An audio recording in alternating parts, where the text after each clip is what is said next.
The water wheel had not turned in 40 years, and that was the first thing that stopped being true. Wendell Pryor heard it from the back porch at 4 in the morning, a low groan of old wood taking weight it had forgotten how to hold, and he set his coffee down on the rail without spilling a drop. He was a man who did not spill things.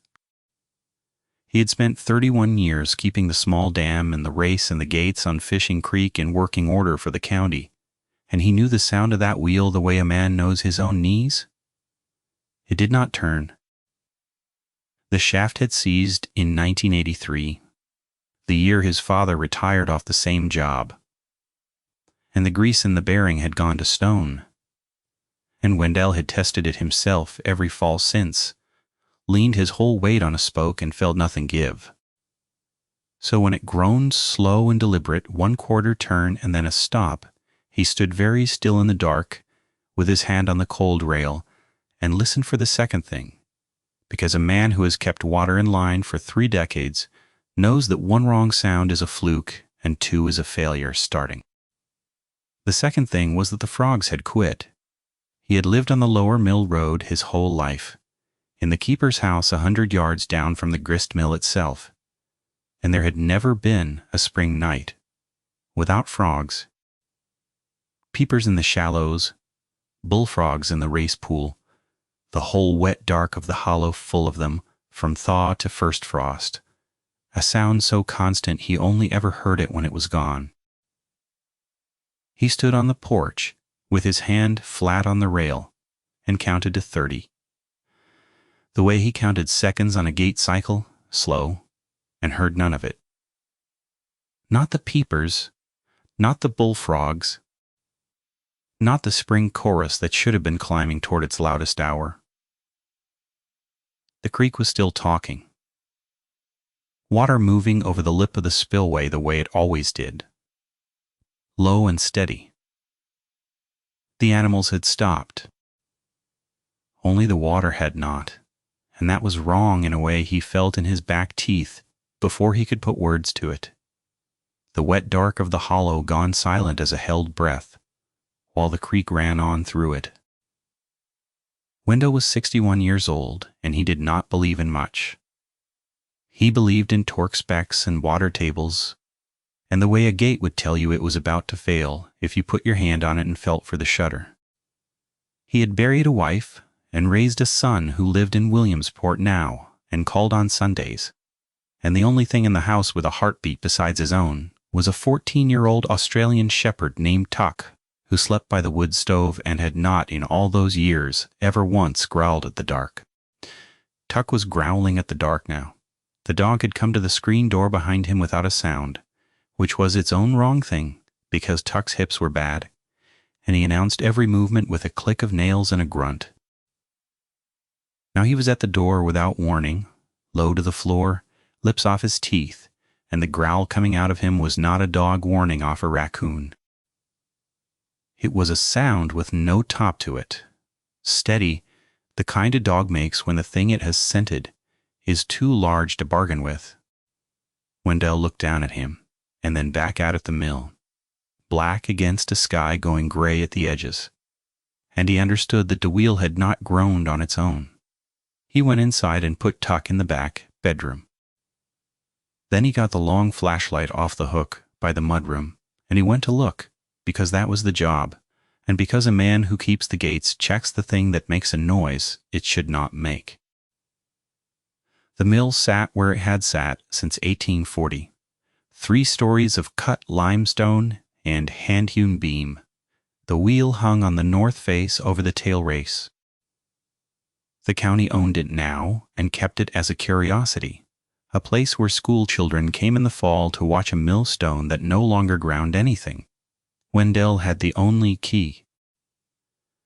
He walked the 100 yards in the dark with the flashlight off, because his eyes were better in the dark with it off.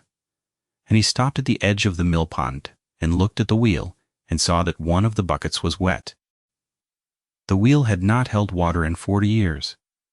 The pond was low, the sluice gate down, the race dry as a bone above the wheel. There was no way for a bucket on that wheel to be wet, and the bottom bucket, the one at 6 o'clock, was dark and dripping, a thin line of water running off its lip and into the tail race below. He put the beam on it. The water was not clean. It was the brown of bottom mud, and there were 3 long marks dragged through the algae on the bucket's face, parallel, evenly spaced, each one wider than 2 of his fingers laid together. He stood there and did the thing he always did, which was to build the ordinary explanation.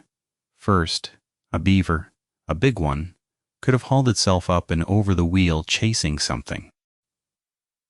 Beavers did not climb iron, though, and the marks were too high, and they were too even. And a beaver did not weigh enough to turn a 40-year seized shaft a quarter turn. He moved the beam up the north face of the mill to the second-floor loading door, the one that opened onto nothing. Now 8 feet of stone below it, and the wheel beside, and the door was open. He had locked it in November. He had the only key. Behind him, across the pond, something exhaled. It was not loud.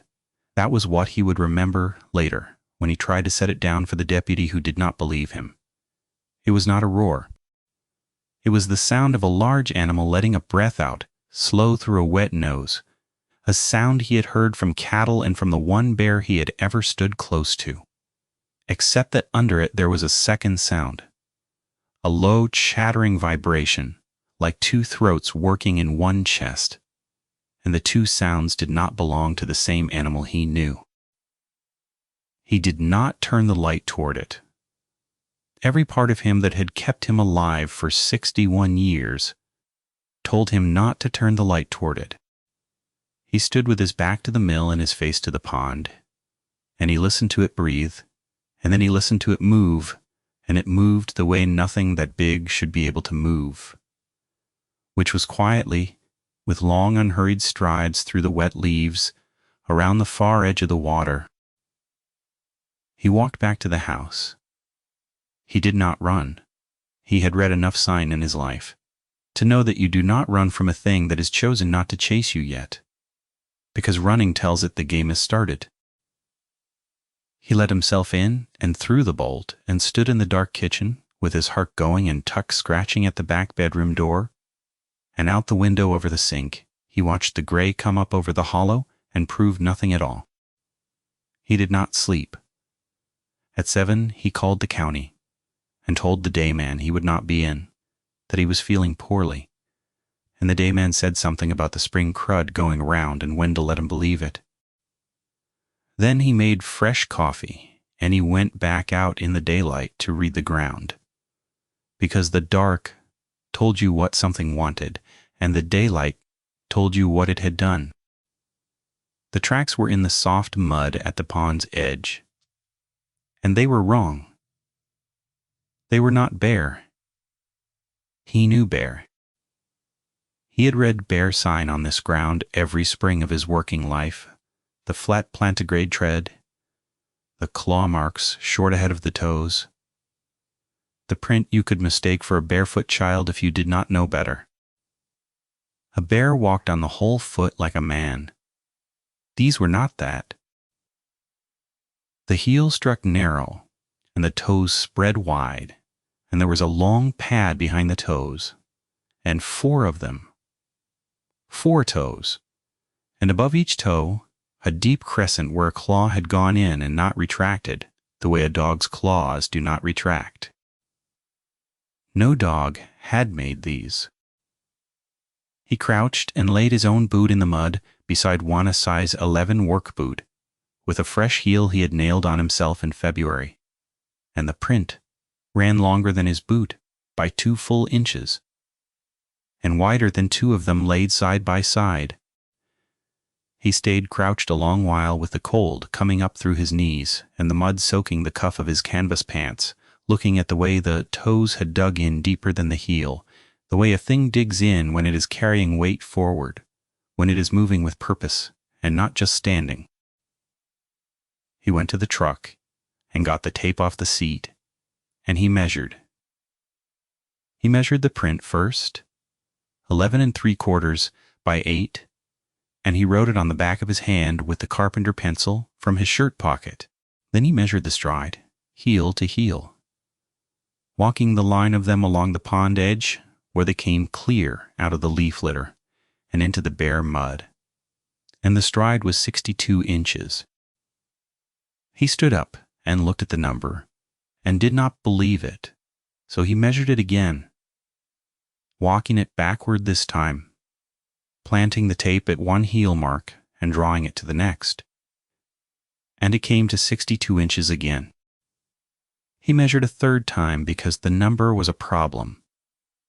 The way a torque reading is a problem when it tells you a bolt has failed. That cannot have failed. A man his height left a stride of about 30 inches at an easy walk. He stepped it off himself, heel to heel, to be sure, and his own walking stride came to 31. Whatever had walked the pond, edge in the dark, had covered 5 feet 2 inches between one footfall and the next, walking, not running, the prince even, and unhurried, on 2 feet. He stood at the end of the track line where it climbed out of the mud and onto the grass and disappeared, and he made himself say the ordinary explanations out loud to the empty hollow, one at a time, the way his father had taught him to talk a problem down to its parts. 2 animals, one stepping in the other's track. The mud was not that soft, and the prints were single and clean. No doubling, no smear. A man in some kind of boot or frame. No man carried a board or a frame 5 feet 2 between steps at a walk without the rhythm breaking, and the depth was wrong, the toes splayed under live weight no frame could fake. A trick of the light or his own tired eyes. He was holding the tape, and the tape did not get tired. He ran out of explanations before he ran out of track, and that was the thing that sat in his chest. Not the prints themselves, but the running out, the way the rational answers lined up and fell and left the numbers standing. He photographed them with his phone, kneeling over each one and steadying his hands against the wet, and the phone made them look small and harmless. Gray, smudges in gray mud, nothing a man could show another man and be believed. He hated how the camera flattened everything, took a thing the size of his 2 hands and the weight of a question, and made it a smudge on a screen. So he did what his father had taught him to do with a measurement that mattered, which was to make a record that could not be argued down. He went to the shed and found the bag of patching plaster he kept for the spillway repairs, mixed it in an empty coffee can with creek water until it ran like cream, and he poured 3 of the cleanest prints, the 2 front and 1 of the hind, and he tamped the edges. While he sat on an upturned bucket with his cold coffee and looked up at the open loading door, 8 feet of nothing below it, on the stone face, and he turned the problem over the way he turned over a seized bearing from every side, and could not make it come out to an answer he liked. A thing got up there, a thing came down. The shaft turned, the bolt opened. Each fact was small, and each one was certain, and laid end to end. They built a shape he had no name for and did not want. The deputy who came out at noon was named Carl Hartline, and Wendell had known him since the boy was in Scouts, had taught him once to set a snare and read a creek for the safe crossing. Carl was decent and he was bored, and he wanted the call to be nothing. The way men want a thing they cannot fix to be nothing. He parked the cruiser crooked on the grass and came down to the pond with his thumbs in his belt, and Wendell led him to the casts, drying in the shed, and then to the prints, still sharp in the mud. Carl crouched over them with his hat pushed back, and Wendell watched the want fight the seeing in his face. "Big," Carl said. He said it the way a man says a thing to make it smaller. "Measure the stride," Wendell said, and held out the tape. Carl did not take it. He stood up and brushed his knees and looked off across the pond at the mill. "Could be somebody's exotic pet got loose," he said.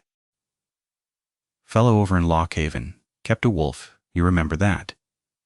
Or a bear with a bad foot, walks funny, leaves you something you don't recognize. He looked at the prints again, and his jaw worked. Or kids. Kids'll cut a board to a shape and press tracks just to get a rise out of an old-timer. No kid carries a board 5 feet 2 between steps, Wendell said. Walk it yourself. Carl did not walk it. He looked at the even line of prints running down the pond edge, and then he looked at Wendell, and something passed behind his eyes and got pushed down. I'll file it, he said. He did not say he would come back. He gathered up the wand like a man gathering his hat, and he put it back on, and he went up the bank to the cruiser, and Wendell stood by the casts and watched him go. The cruiser turned on the grass and went up the mill road, and the sound of it climbed the hollow and faded, and when it was gone, the quiet came back down over everything the way it had come at 4 that morning, complete, with no frogs under it. That night, Wendell did not put the dog in the back bedroom. He let Tuck stay by the wood stove where the old dog wanted to be, and he sat in the kitchen with the long flashlight and his father's deer rifle across his knees. Not because he thought the rifle would matter, but because a man holds something when there is nothing to hold, and the light's off so his eyes would work. He sat where he could see the window over the sink and the dark shape of the mill beyond it. He had locked the loading door again that afternoon, climbed the inside stair with the key, and thrown the iron bolt and tested it twice, and standing up there, in the dust and the pigeon smell, he had looked at the bolt and known it would not matter. At 1:40 in the morning, Tuck stood up. The dog crossed the kitchen with no grunt and no click of nails, the bad hips forgotten, and stood at the window with his front feet up on the counter, which he had never been allowed to do and had never once wanted to in 14 years. And he stared out at the mill, and the growl started again, that bottomless thing with no top to it. Wendell rose from the chair and set the rifle against the wall, and went to the window and looked where the dog looked. The loading door was open. He could see it black against the lighter stone, a square of deeper dark, 8 feet up, the north face, and he had climbed the inside stair that very afternoon and thrown the bolt and tested it twice with both hands. While he watched, something filled the doorway. He could not see it well. That was the mercy and the horror of it both. And he would hold on to that later as the one thing that kept him sane, that he had not seen it whole. The thing that came into the opening was a denser dark inside the dark, a mass that bent and folded to fit through a door built for a man to swing grain sacks through, and the bending was wrong. Too much of it. Too many joints giving way in the wrong places. Where its head would be, there were 2 points of light, not reflected light. There was no light out there to throw back, no moon through the cloud, no lamp, nothing but the one bulb burning on his own porch 100 yards off, and pointed the other way. They were the dull amber of a buck's eyes caught in a headlight, except there was no headlight, and they were set wider apart than any buck's, and they rode higher off the floor of that doorway than the head of a tall man standing in it would have ridden. And they did not blink, and they did not bob with breath the way an animal's eyes ride on a breathing body. They held. They held on the keeper's house, and then they found the window where he stood in the dark kitchen, and they held on that, and Wendell understood with the cold, flat certainty of a man reading a gauge that drops past its red line that it was not looking at the house. It was looking at him. It had found the one lit thought in the dark hollow and put its eyes on it. He did not move. He had hunted enough years to know that movement was an answer. Tuck had stopped growling and gone silent, pressed flat to the floor now with his ears down and his whole body low. And that silence out of the dog was worse than the growl had been, because the dog had decided the same thing the old animal part of Wendell had decided. that the only play left was to be still and small and hope to be passed over. For a long time, a minute, then another, the eyes held on the window. Wendell counted it in his head without meaning to. The old habit, 1 second, 2, the way he counted a gate cycle, and somewhere past 120, the mass in the doorway shifted and the eyes dropped and were gone. Then the wheel groaned. 1/4 turned slow, taking the weight of something coming down it hand over hand, the way a man comes down a ladder he has tested and trusts, and then a soft, heavy settling at the bottom.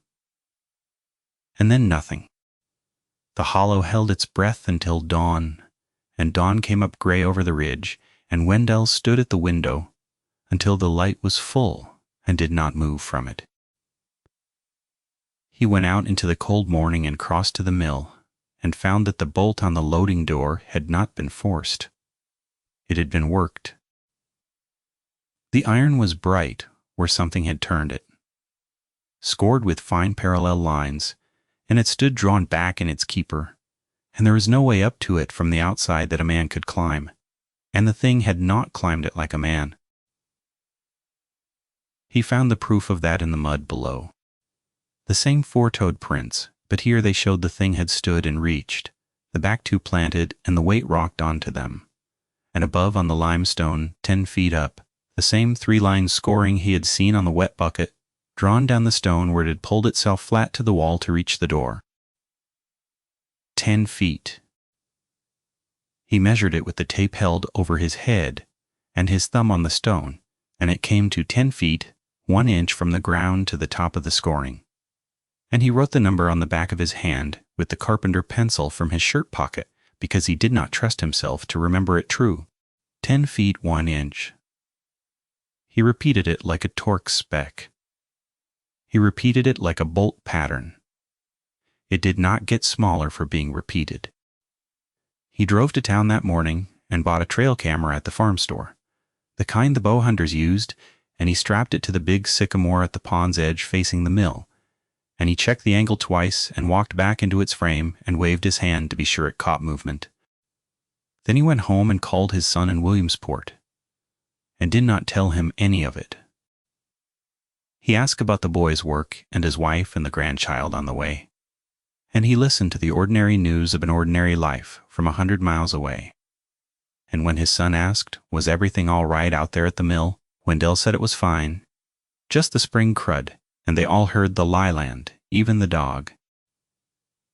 The camera caught something the 3rd night. The first 2 nights it caught nothing, which was its own kind of message. The frogs did not come back. The creek ran, and the wheel stayed still, and Wendell sat his watch with the rifle and the flashlight and saw the loading door stay shut.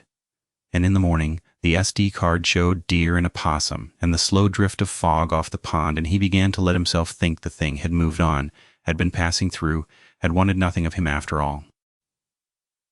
He was a man who knew better than to trust a quiet stretch, but he was tired, and tired men reach for the easy answer, the way drowning men reach for anything that floats. On the 3rd night, the camera fired 41 times between 2:11 and 2:14 in the morning, and when Wendell pulled the card at dawn and put it in the laptop his son had set up for him, his hands were steady and his mouth was dry. The frames were close. Too close. The thing had come to the camera, had found it on the sycamore, and come to it. And 40 of the 41 frames were a wall of dark fur filling the lens, out of focus, the autofocus hunting, and failing on something that was inches from the glass. Guard hair. He could see individual guard hairs, coarse and dark, and tipped with something paler, and the slick black of a nose, and in one frame, the 37th, the thing had pulled back just far enough for the camera to catch one open eye, amber and slotted, and the size of a silver dollar. The long line of a muzzle that was not a dog's and not a bear's, and not anything. He had a name for. He sat in the gray kitchen and looked at the 37th frame for a long time. There was no name in him that fit, and he knew the way he knew water and torque, that putting a name to it would be a lie, and he had told enough lies that week. He called Carl Hartline again, and Carl came again, slower this time, and Wendell showed him the laptop. Carl looked at the frames, and he did not say exotic pet, and he did not say kids with a board. He looked for a long time, and his jaw worked, and he said, finally, that it could be a bear that lost its hair to the mange, that mangy bears looked like the devil, that he'd seen one once near Renovo. Wendell let him have it. He understood that Carl needed the mangy bear the way he had needed the easy answer himself 2 nights before. And he understood, too, that Carl would not be back unless it touched a person. And that, by the time it touched a person, Carl left the casts where they were drying and took photographs of the laptop screen with his own phone and said he'd ask around, ask the gang commission, ask if anybody had reported anything, and Wendell thanked him and meant it. Because the man was trying, and trying was all anyone out here was ever going to do. The gang commission man called the next afternoon. He was patient, and he was kind, and he had the careful voice of a man who took a lot of calls like this. He explained that what Wendell was describing did not exist, not as a category, not as an animal the science recognized, and that the most likely explanation was a bear with advanced sarcoptic mange. Such bears, he said, lost their hair in patches and their fat with it, went gaunt and long-limbed, and could appear to stand and move bipedally when they reared. The tracks of a bear's hind foot pressed into soft mud and slid forward as the animal shifted weight, could distort to look almost human, almost handed. He had photographs in his own files of mange bears that men had sworn were something else.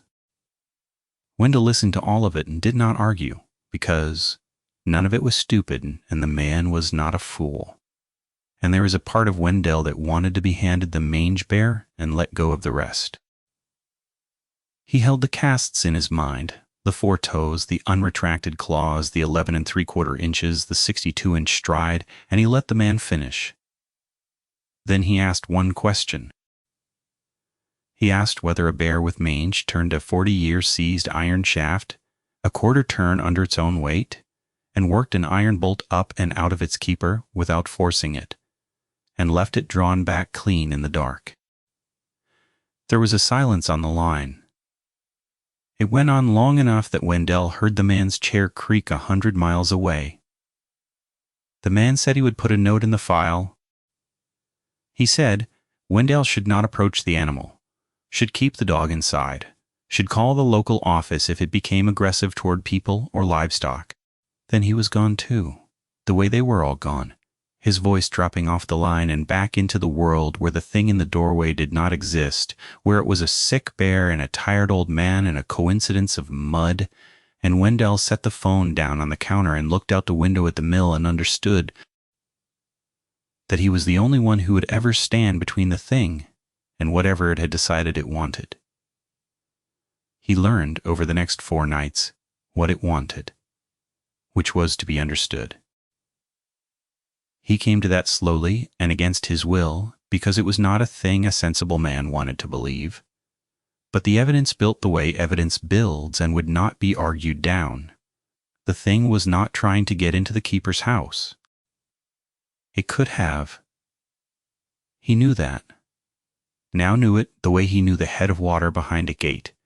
It had worked an iron bolt, with whatever it had instead of hands.